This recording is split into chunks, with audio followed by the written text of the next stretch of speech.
Hello everyone, glad to be back. Today is the 20th of March, now it's 11:30, middle of the day by Moscow time.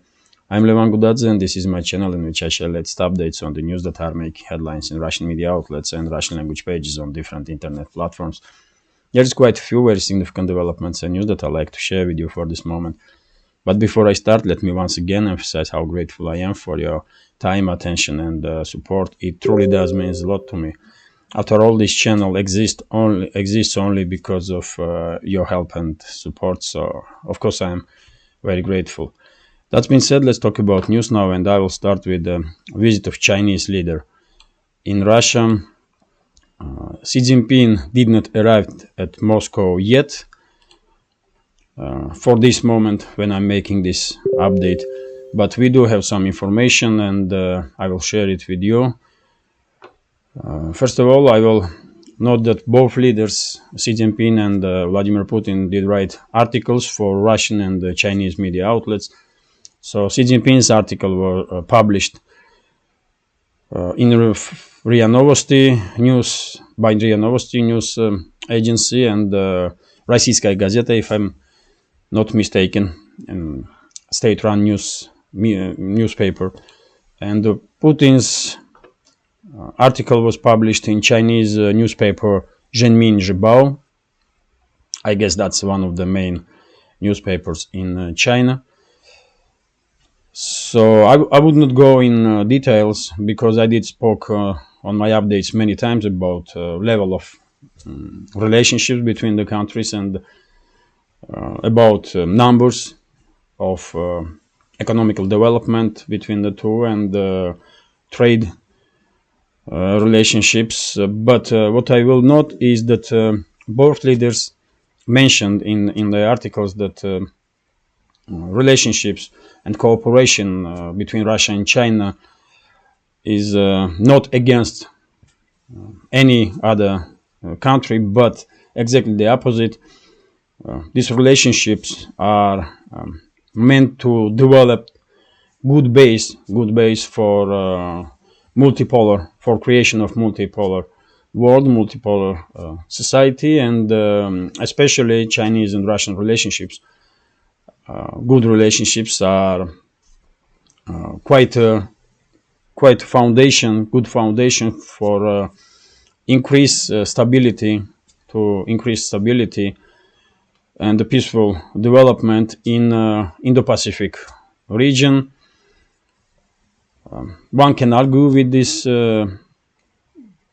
statements from the sides, but I think they are quite correct, really, because majority of this planet, of this world, absolutely for multipolar world, in my understanding, and more cooperation will be between the major, let's say, major nuclear powers in this world. More stability we will have in this world, and there will be less situations like we are seeing now, for example, in Ukraine, because it's obvious that Ukrainian conflict was provoked by Western elites, by globalists, because they are in all-out war against this idea of multipolarism. And that's what is really happening. Really, we have a battle between the world, between the globalists and the rest of the world. That's how I will say it. So, what is predictions? There are many different articles and many different opinions. What may come out from this visit of Xi Jinping, what kind of statements two leaders will make. My guess is that we will don't see any strong words from the parties, but I'm quite sure after this visit will end, and of course there will be signed some documents, some deals between the parties, because Xi Jinping is arriving not alone. With a big delegation, so Russian and Chinese sides will definitely sign dozens of agreements and documents. But in my understanding, main point is that once this visit will end in a week's time or two, probably we will hear from high-level officials of China and Russia that Beijing did decide to supply Russia with offensive military equipment. I'm quite sure about this. Of course, I don't have some classified information. That's why I said that this is my prediction, but I'm quite sure China will start to deliver to Russia military equipment. First of all, strike drones. First of all, it will be strike drones and multi-launch rocket systems and ammunition for that systems. Also, possibly field artillery and ammunitions for field artillery. Also, if Chinese want to test the heavy military equipment, let's say armored personnel carriers or tanks, they may also send those vehicles. Also, even though I don't think Russia has much need in Chinese tanks or armored personnel carriers, but China definitely do needs to know how good or bad their equipment is, so they will probably use this opportunity to gain some additional information. And of course, they will send specialists, officers of Chinese armed forces to Russia. That will be open secret. But China, as I said many times before, China desperately needs officers that have at least some experience in combat planning and some combat experience, and that's why I think some special forces of China may arrive in Russia in secrecy, and some officers, tens of officers basically, if not hundreds, because as I said, last time China had conduct any large-scale military operation was in previous century, some 50, 60 years ago, when China had the military conflict with Vietnam. And since then, the generations have risen in Chinese military that never ever see combat with their own eyes, and they don't have experience to plan operations in during the military conflict. So quite interesting. In tomorrow's update, of course, I will share all the details that we will learn today after Chinese leader will arrive. But for this moment, this is it basically. Both sides are articulating that this development of relationships between China and Russia are not against anyone, and it's exactly the opposite. China and Russia seek to be helpful, as helpful as possible, to create multipolar world. So let's continue now, and this is quite interesting. This is probably most significant news for the world, in my understanding right now, because yesterday, Polish ambassador in France, in TV interview, he had a conversation on one of the TV channels, and he said that if Zelensky's regime will fail in this conflict with Russia, then Warsaw will be forced to enter this conflict openly and directly. And in my understanding, that's the first time that high-ranking Polish official, and ambassador is a quite high-ranking official, has openly stated that Warsaw is preparing to enter this conflict in Ukraine.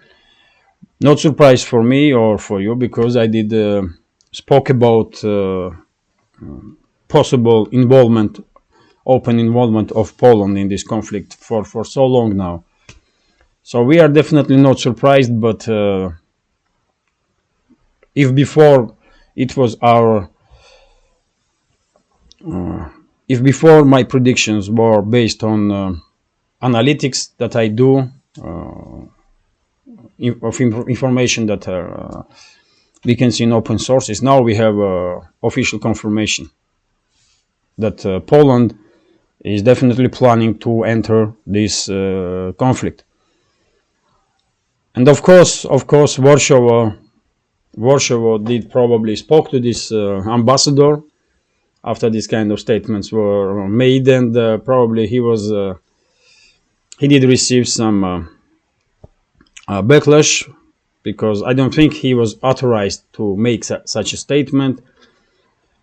And we also have an official statement from Polish embassy now in France, and the Polish embassy said that ambassador was mistaken, ambassador was wrong, and Poland is not planning to enter this conflict, and are not in preparation to enter this conflict, and the rest of it. So they did deny statements that the Polish ambassador made, quite a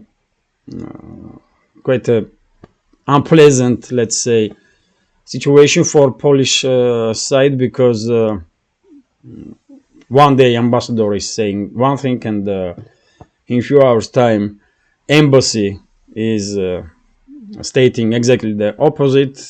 But still, I have no reason to not believe what Polish ambassador said, because these kind of statements, you're not gonna make these kind of statements if you don't have information about it, isn't it? So now it's official. In my understanding, now it's official. Poland is getting ready to enter this conflict. As I was saying before, as soon as Warsaw will complete formation of this new anti-Russian coalition that Warsaw spoke many times before, and this anti-Russian coalition has been built not just by Warsaw, but with the active support of Washington and London.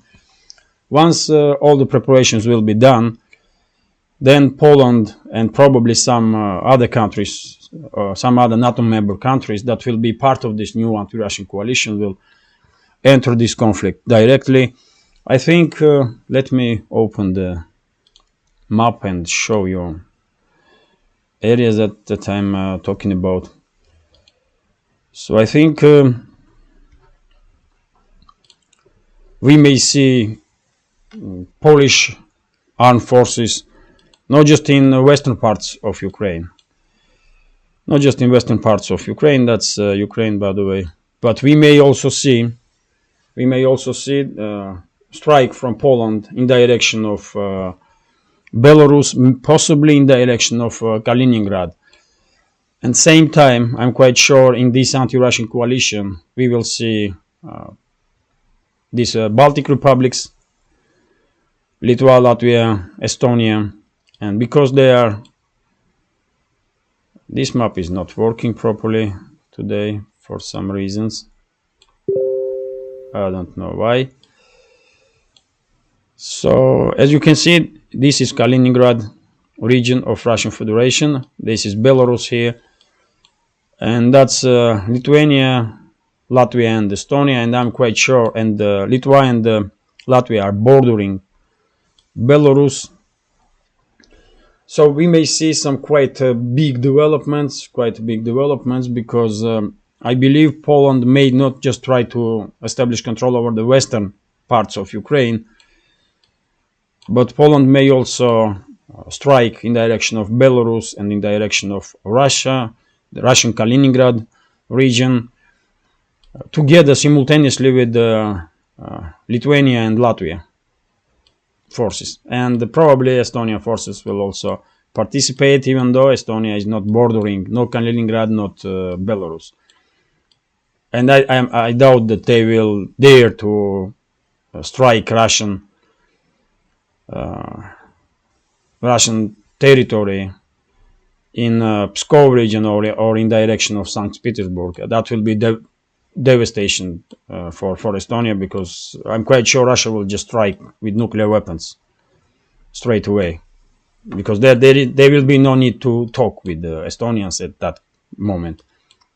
They will be just destroyed in half an hour time entirely. And same will happen with Latvia and Lithuania, and the same will happen with Poland, because in this case, in this kind of scenario, I'm quite sure Russia will use all the necessary force, including nuclear weapons. And I don't know what guarantees Warsaw has from Washington and London, but I'm quite sure they will stay away from this conflict. At least they did not respond to Russia with the nuclear strikes, because they know in that case Russia will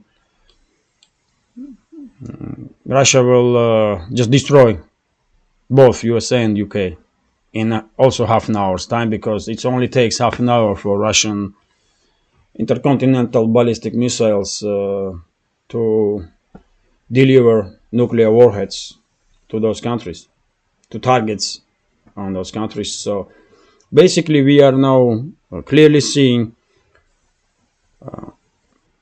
this roadmap, let me say that way, roadmap that was created by Washington, London and Warsaw to conduct a large-scale strike against Russia and possibly Belarus.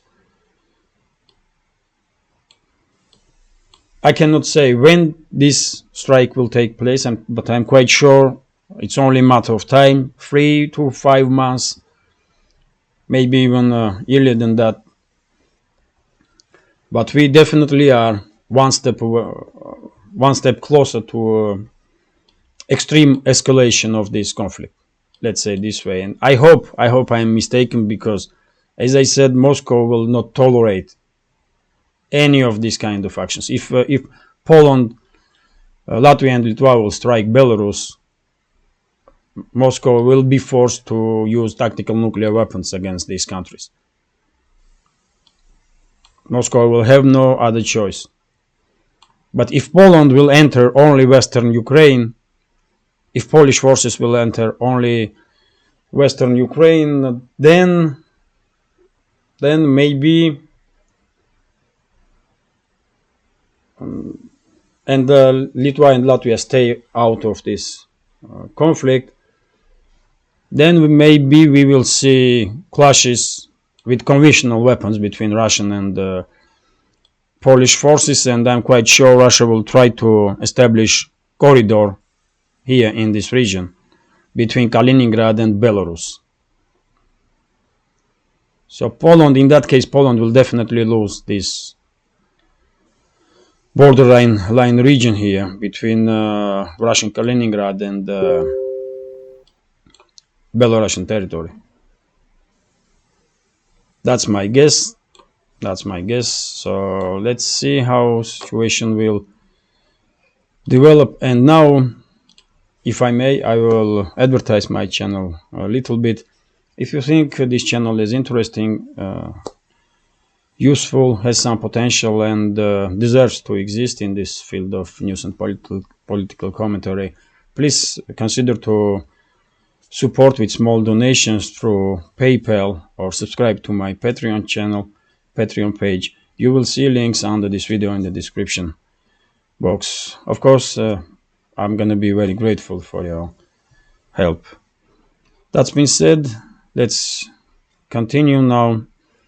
And this is RIA Novosti's report, according to which Russian airborne units did repeal offensive, local scale offensive operation from Ukrainian side in direction of Kakhovka Dam. Let me show you this on the map. Probably you remember a few days ago I did spoke about possible directions of activization of Ukrainian armed forces in the southern line of in the southern part of front line, and I did spoke about Kakhovka Dam. I did spoke about this Kakhovka water reservoir here, and Now we have information that some groups of Ukrainian armed forces, they try to cross this water reservoir and establish some bridgeheads in close vicinity from Novaya Kakhovka and this dam. But Russian side managed to repel this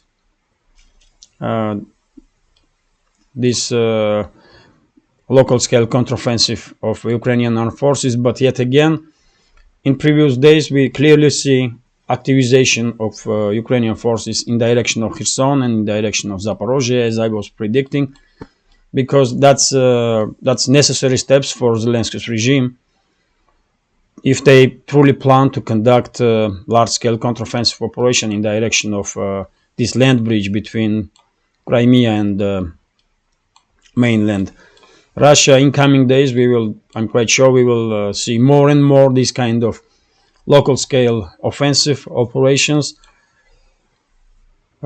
in Kherson direction, especially in direction of Novaya Kakhovka, because Ukrainians, if they want to move large quantities of ammunition and military equipment in direction of Kherson region, in direction of this land bridge, then they need to establish control over this dam here, in Kakhovka dam. So they will be very active. They will be very active in this direction. And same we can say about Zaporozhye region. There are different information. Some are suggesting that we may see not just one direction in this counteroffensive from Zaporozhye region, but a few directions. One of them from Ugledar in direction of Mariupol. Second is in direction of Palogi here. Palogi. Yes, second is in direction of Palogi, and then Berdyansk. Third in direction of Melitopol, and also, of course, Energodar and Zaporozhye nuclear power plant. When it comes to Kherson region, main activity will be in and around Novaya Kakhovka, because if Zelensky's regime will fail to establish control over this dam, they're gonna find it very difficult to move heavy military equipment and manpower through this waterway from Dnieper Delta, basically, here, from right bank of the Dnieper to left bank. As you know, right bank is under Ukrainian control, and the left bank is under control of Russian forces for this moment. So quite activization in the southern direction. But we have active clashes also in Donetsk front line, which is usual stuff for last how many weeks now, and also in the north sides when it comes to Seversk, when it comes to Liman and the Yampol direction, and also as I was saying in my previous updates, there is quite a big escalation in direction of Kupiansk. We had information that because of lack of manpower, excuse me, because of lack of manpower, Ukrainian armed forces are sending now foreign mercenaries in Kupiansk direction, and we have statement here from Andrei Marochko, military expert from LPR, Lugansk People's Republic, who's saying that Ukrainian 103rd Brigade of Territorial Defense and 14th Mechanized Brigade of Armed Forces of Ukraine did receive reinforcement in previous days, and most of the new manpower was mercenaries, foreign mercenaries. So probably we will see even more activization in Kupiansk direction, because it's very important. If you take a look at the map,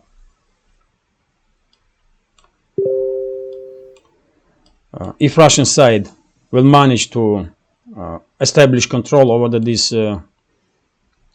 gray zone from Kupiansk to Liman, then basically nothing will stop to conduct Russian side to conduct offensive operations, not just in direction of Seversk, but in direction of Kramatorsk-Slavyansk defense line, because northern flank in that case will be secure for Russian forces. So in coming days we're gonna see quite active clashes between the sides. When it comes to Bakhmut, of course, main hot point on the battlefield still the Bakhmut. We do see some articles which said that Russian side will now try to conduct. Today this map is not working properly, man. I don't know why, but okay. So that's Bakhmut here, and this is Chesov Yar, and of course there are many articles and many commentators on the YouTube, and many experts are saying about inevitability of counteroffensive, large-scale counteroffensive operation from Zelensky's regime to deblocate Bakhmut. Artyomovsk, that's Russian name for this city, but me personally, I'm still retain my position in this matter, and I will say that I don't believe that Ukrainian side are capable of conducting large-scale offensive operation, successful offensive operation to deblocate Bakhmut. I just don't believe in this, and I think all these news that are coming in previous days about inevitability of this operation, Ukrainian operation to deblocate Bakhmut, I think all this stuff is some kind of deception operation and media propaganda operation, because even if Zelensky's regime did come up with such an idea, I think Western elites, Washington and London, will not allow them to destroy last remaining battle-ready formations of armed forces of Ukraine in Bakhmut direction. Because if that will happen, then chances for Kiev to conduct large-scale counteroffensive in direction of this main land bridge between Crimea and mainland Russia will become just next to none. So I just don't see logic in this kind of development. I don't see why West will allow Zelensky to use its last remaining battle-ready forces in direction of Bakhmut when they know these forces will be destroyed there, and Ukraine will have no armed formations left, more or less capable armed formations left to conduct counteroffensive in direction of this land bridge, in direction of Melitopol, Berdyansk, and Mariupol. So that's why I think in few days time we will start seeing forward movement from Russian side. Now activity of Russian forces decreased for the last few days, as I understand, probably because they did believe that Zelensky's regime will conduct some counteroffensive in this direction. So this deception did work. This deception operation from Zelensky's regime did work, at least for a few days. But tomorrow or day after, I'm quite sure Russian side will realize that it's just a propaganda move, and there are some forces concentrating in Bakhmut direction. Some say it's 30,000, some say it's 50,000 Ukrainian soldiers. Some reports even mentioning 70,000 soldiers of Ukrainian army that are concentrated in this direction. I find it just hard to believe that Zelensky's regime concentrated 70,000 soldiers in this area to try and deblockade Bakhmut. It's just they cannot be that stupid, isn't it? I mean, if they send those forces in direction of Bakhmut, they all will be destroyed. They all will be destroyed, most of them, and they will lose combat readiness, and then basically Ukrainian armed forces are done. Then Zelensky will have no force, not just to conduct offensive operations, but even to conduct some proper defensive operations. So that's why I think, that's my opinion. Let's see how will situation develop. But they may imitate counteroffensive. That's for sure. They may imitate counteroffensive in direction of Bakhmut to keep Russian side on defense. But in my opinion, it's only a matter of a few more days, and PMC Wagner units will start conducting offensive operation, and they will basically encircle Chisov Yar in few days' time, once they start moving forward again. When it comes to Bakhmut itself, I did see some reports that this area here, this southern part, may be cut off in today or tomorrow, and Ukrainian armed forces here will end up in local cauldron inside the town itself, and in that case they will be they will have no choice other than surrender to Russian side, basically. And forward units of PMC Wagner, as I understand now, are fighting in close vicinity from city center. And as I said, in few days' time, once Russian side will be absolutely sure that Zelensky's regime will not conduct any large-scale counteroffensive in Bakhmut direction, we will probably see continuation of forward movement from PMC Wagner units. I hope I do explain myself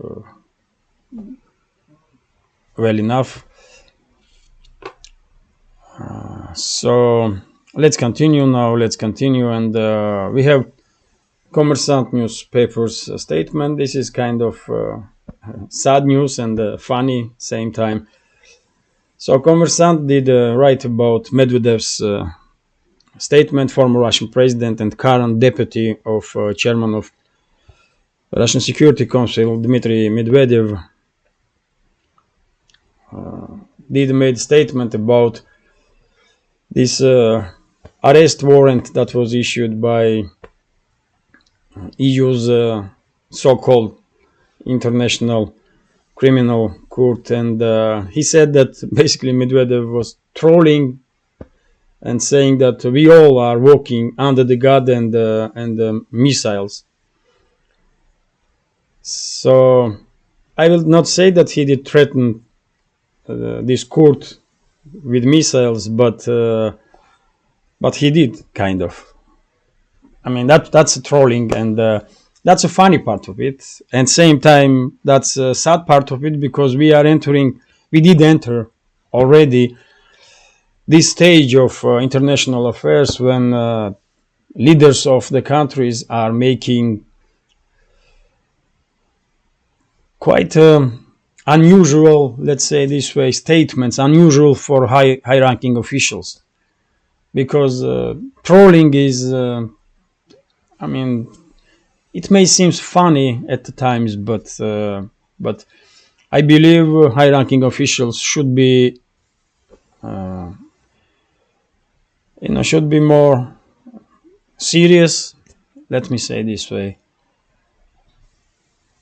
And Dmitry Medvedev in recent months become quite active troll, really, because every other day he is writing some some notes in his Telegram channel, and then all the media is talking about it, and he's making some quite strange and aggressive, let's say, statements, which is also, I mean, I don't see it like, I don't think it's good stuff, man. What I want to say. You are high-ranking official, man. What you are doing? Of course, we all love good joke, and time to time we can also troll. We all are humans, but me personally, I'm ordinary human, and no one gives a damn about what I say. But when you are high-ranking official, you should be probably more. You should take a more serious stand. Let's say this way. When it comes to this international criminal court itself, of course, the entire world was laughing at the decision. Everyone very well understands that they made political decision by issuing this arrest warrant for a Russian president. And yes, if that institution has any credibility, it's gone now. It's just gone now, and I'm quite sure in coming weeks, many countries in this world will recall the recognition of this court, because it's obvious that this is a political institution. It has nothing to do with justice. Absolutely. So let's continue. Now let's continue, and we have TASS News Agency here, which is reporting about statements that was made in the USA. So we have here a statement from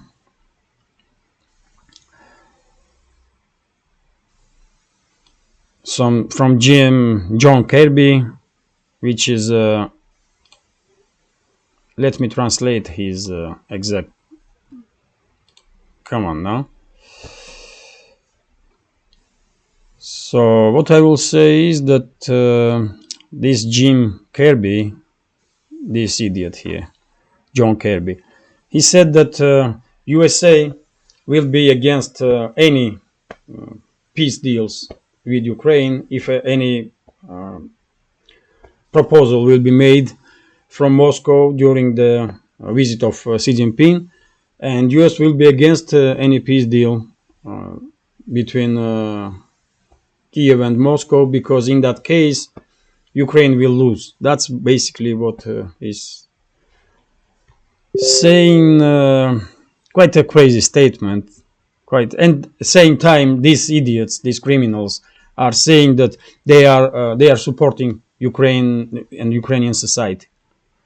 Every single day this conflict continues. More damage done to Ukraine and more damage done to Ukrainian citizens, and you can see that these criminal elements in administration of Biden openly are saying that they are against peace.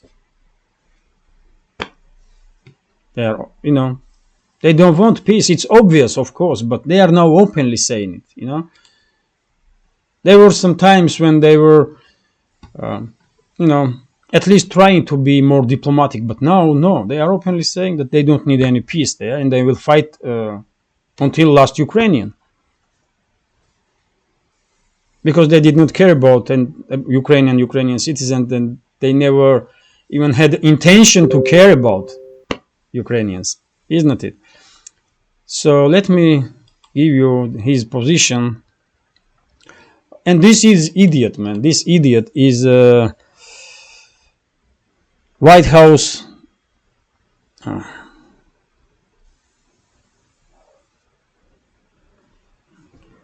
he is a coordinator of strategic communications at the White House National Security Council, whatever that is.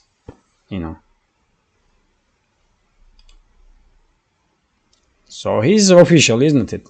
He represents White House, Biden's administration, and he's making that kind of crazy crap that Washington is against any peace proposal from Moscow or China. Just a criminal and mass murderer. That's what he is. And that's what Biden administration is, basically. And if anyone should be arrested, for God's sake, it's Biden. It's Biden because it's his administration and Boris Johnson's administration. Even though Johnson is not Prime Minister of UK no more, but it's them that did provoke this conflict. And they should be jailed, for God's sake. They should be jailed for entire life. But this will not happen, of course. It's just... So let's continue now. This is RIA Novosti's report.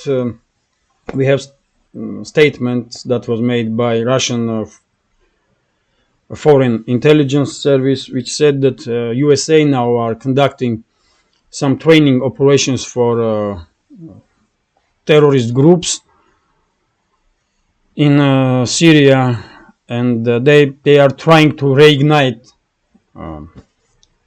conflict in Syria, because they are, obviously, US is not happy that Assad is still leader of Bashar Assad is still leader of Syria, and nowadays it's quite active. We are entering phase of quite active negotiations between Syria and Turkey to de-escalate in the northern parts of Syria, which is under control partially under Kurdish armed forces, Kurdish paramilitaries, and on the another part by Turkish forces or pro-Turkish armed paramilitaries. And of course, USA is not happy about it, and I'm quite sure this information is correct. And the US Secret Services, together with Pentagon, are training jihadists and terrorists to escalate in Syria, not just to escalate Syria, but to use those terrorists against Russia, against China, against any country that White House wants to destabilize. I have no doubts about it. That's why I'm saying Biden is a terrorist. He did conduct act of international terrorism by approving destruction of Nord Stream pipelines. So Biden's administration is a terrorist organization. That's a simple true, man. That's a simple true. And if Republicans, let's say Trump or DeSantis, will become next president of USA, they should definitely conduct investigation to somehow rebuild reputation of USA. They should conduct investigation, and they should put in jail all those criminals that were involved in this act of international terrorism when it comes to Nord Stream pipelines, because they did damage US reputation like I don't know, man, like no one else before. So of course they should be put in prison straight away, man. No questions about it. And after all, under administration of Biden, US truly start acting as a terrorist state. And I'm quite sure US citizens are informed, part of US citizens probably are mad as hell because this is happening to their country. So I hope in 2024 these neoliberal, neoconservative warmongers and criminals will be removed from all the governmental institutions of the USA. Let's continue now. And this is RBK News Agency's report. Quite interesting report, really. And in January, Russia became a main gas supplier to China, number one gas supplier for China. To be honest, I'm a little bit surprised, because I was thinking that Qatar will be a main gas supplier to China, but no. and in January 2.7 billion cubic meters of gas were delivered to China. So it's quite a number, and right now there are several projects in the making, so that after the completion of that projects, Russia will have opportunity to deliver to China even more volumes of gas, and not just gas but also the oils. So Russia becoming a major energo supplier for China, and that's why it's extremely important for both countries to keep closer ties and to have a really good partnership and friendly relations, because they are too dependent on each other right now, and any division between the sides will have a devastating effect on the economies of the sides of the countries. So, but that's a quite news, isn't it? That Russia is one of the main suppliers to China, not just with oil, but also with the gas. And Chinese economy will enjoy now all the benefits that European economy used to have when they were buying Russian gas and oil. Because when oil and gas it's just simple math, isn't it? When oil and gas are transported through pipelines, it's much cheaper than when you are transporting gas, for example, as a LNG by ships, and when you're transporting oil by tankers. So let's continue now. Let's continue, and a few more news, and this is it for today's update. A few more news also about some economical stuff. So we have Kommersant newspapers report here that price of Brent oil mark is become less than $71 for the first time since the December of 2021. That's not good sign for world economy, because if price is declining, that means the demand is decline, and then in that case we have some issues with the world economy, and this is bad. But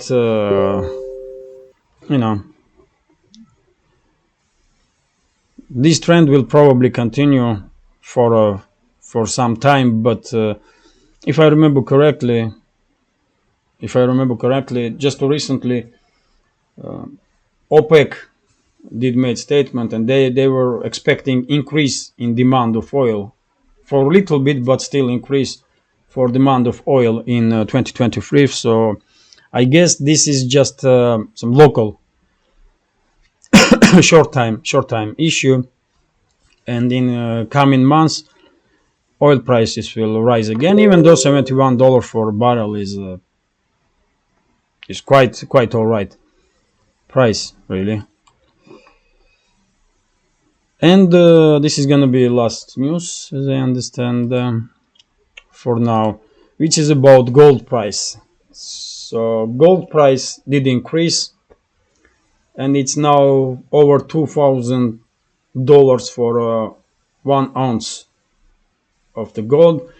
And this information is important because, as I understand, this banking crisis that we are seeing in USA and in Europe, especially in Swiss, this banking crisis probably forcing investors to pull out its money from banks and invest in gold.